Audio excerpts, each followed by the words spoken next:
Stags. Papasok na tayo ng first quarter ng ating laro. Muli. He has a teammate like CJ Perez who can help him a lot in rebounding and defending. That time. Palitan tayo ng baskets dito. Speaking of, this entire LPU Pirates team is on the same page. They have the same mindset and vision for this season. Sa kabila mo, kumbaga, nasubukan na. Oo. Silang dalawa. Tignan natin kung iinit sila dito. Ilagan, pumunta kay Valdez. And that's good for Ian Valdez. Papapasok lang neto ni Valdez. Pasok agad yung 3-pointer niya. At nagpapatuloy ang aksyon dito sa NLC. Tres ni Bulanadi mula sa kanto. Here's JV Marcelino all the way. He's a finisher of the break. Itong si JV Marcelino leading the pack with 9 points. Now facing his former team. Ano kaya nararamdaman niya dito? It's just another ball game. He wants to win this ball game. Itong si CJ Perez.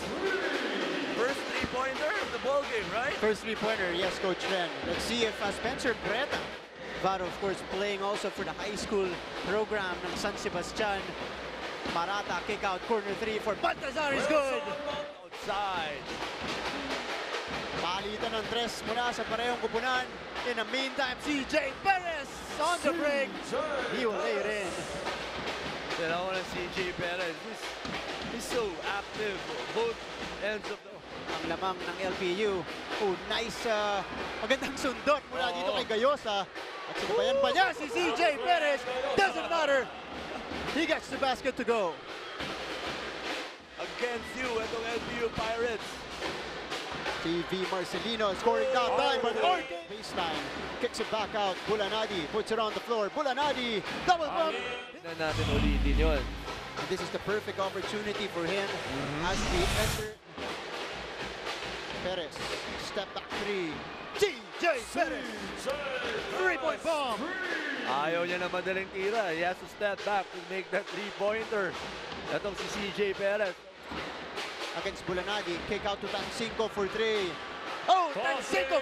13 points or 14 for LPU. Gayosa with a spin. Gayosa puts it up with the board. Tumatakbo ang LPU.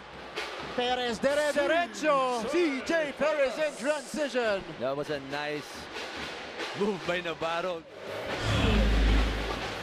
Balik aksyon tayo dito sa Philoy Frankie Center. Nawala ang bola. Here's Kalisaan on the break. Kalisaan, sumabay pa si Raymar Cadun.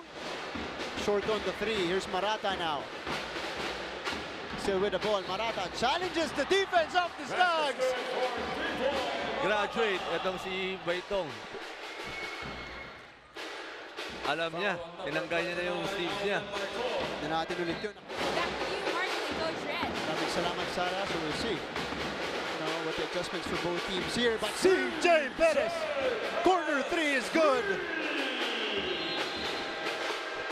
That play was made possible because of the... Looking for a teammate, finds Bulanadi against CJ Perez. Bulanadi blows by Perez. And Bulanadi, derecho. Kaduyak, derecho. Oh, Zuzu with a tip. Kaduyak surveying the floor. Attacks the defense of Ilagan. Kick out to Ayay, corner 3. Jesper Ayay with a 3-point bomb. Ang sakit ng 3 points na yun. Kaduyak, alam niya yung gagawin niya sa bola dito sa mga gantong sitwasyon. Coach Robinson giving it. Ibanez. They have to go right away. 19 seconds on the shot clock. And he's done with a big 3-pointer. Lead is down to 4. What a game by this guy. Ducanes.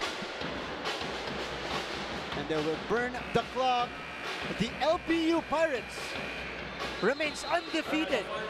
Your final score 78-73.